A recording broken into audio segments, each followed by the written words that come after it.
It is. You just don't want to go asleep. Because it's like the molecules of the air vibrate differently. We spent a lot of time in Mexico, in the country, on the last tour. In between shows was coming and going, and you had a good time. Fell in love. It was when, like 2007, is it? 7 or 6? 2006. 2006. And that's your next stop in the tour, no? Mexico. That's right. Are you willing to go? Are you looking forward? And I suppose you're aware of what's going on in Mexico. Oh, of course. Tell us more. Okay.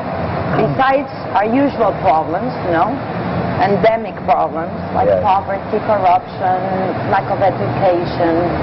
Now it's violence, a lot of violence. There's a war, actually. There's a war against the traffic, drug traffic. Yeah, drug gangs. Yeah. So, are you aware of that? And what are you going to do with that? Because I know there's always, in every concert, a message to address something of what's happening. It's hard. Yeah, it's very hard. It's hard for us because we don't know the subject well enough. I mean, you have to know the subject. The world knows what's going on in Mexico. The world knows that Mexico is fighting a grand evil, and we're with you. And we hope that, and we trust you will prevail. But it's just not right for the rest of the world because they miss the mystery of Mexico. They miss the magic. They just see this on the news. They have this picture of Mexico. And it's not all over. And it's not the Mexico that we know and we love. And I'm sure it's a complicated story, and I'm sure that the whole world is taking advantage in a way, blaming this problem on Mexico, but it's everywhere. It's all over the world now, these gangs. It's just a shame Mexico is taking the heat for it. One thing that I wanted to say about Mexico, when the flu virus was first detected, I just thought Mexico were very courageous to state that there was this outbreak, and I think the country took a big hit as a result of doing so, and it's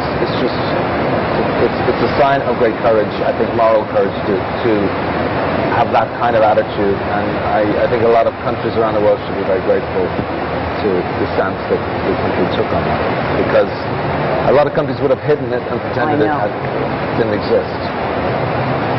There's people who thinks actually that legalizing some kind of drugs, soft drugs,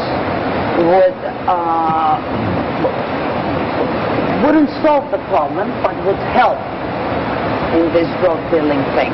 What do you think about that? Do you have a resident expert on drugs? Well, but you've been clean for how long? About 12 years. 12 years. I think it's a really difficult issue. I mean, I mean, whether or not drugs are effective for people to take or not, the same thing. That's one side of it. But criminalizing people for taking drugs, I think that's more of an issue. And I'm inclined to think that they shouldn't be criminalized for it. But drug addicts. Drug addicts. So I don't know whether taking drugs is good or bad, but I don't do it anymore.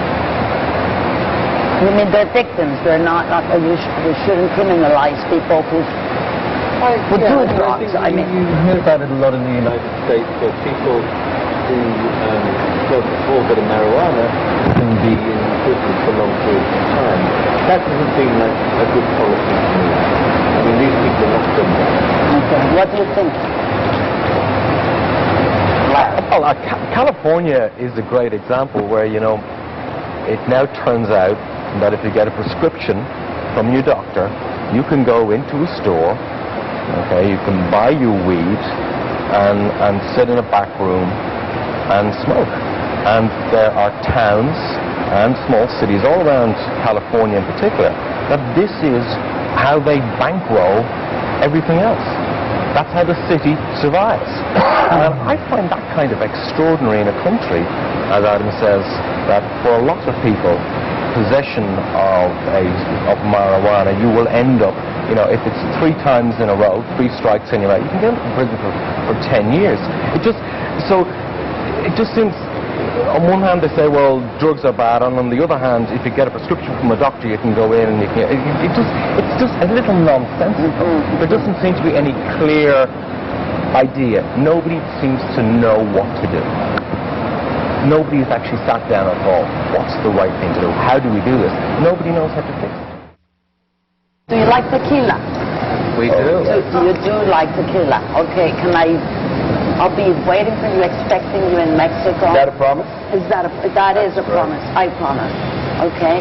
My place, everybody. Thank you so much. Lots of tequila, barrels of tequila. Not for you. Thank you. Thank you very much. What's your leather jacket? My leather jacket it gets tired, and sometimes it likes to, rest. Okay. But it'll be ready for tomorrow night. That was great. Thank you very much. You're really just a conversationalist. Oh, yeah, I do. I love That's what your thing is. that's what I like. You're not an interviewer. Thank you. No, yeah. Thank you so much. Really. Enjoy your show tomorrow. Thank you. Take care. Thank you. See you in Mexico. Yeah, of course. Bye-bye. Thank you. Bye-bye. Thank you. Mexico. Bono, do you like your nose? Because your nose, you like it? Yeah, because I have a very big nose. So Yours are beautiful nose. You see, my mother's maiden name is Wangel, and that is a Jewish name pretty much everywhere except Ireland. So Really? Because. yeah. Thank you so much. Can I have a picture? Oh, yeah. And can I tweet it or no? Yes, of course. I actually think my power... Can you take one of my nose, please? Just a close-up. See, the nose. Because I actually think my power comes from my nose. I do it with... Okay. Wow. Your nose. Beautiful. Thank you. Bye. Thank See you guys. See you. Muchachos, gracias. Thank you so Muchas much. gracias.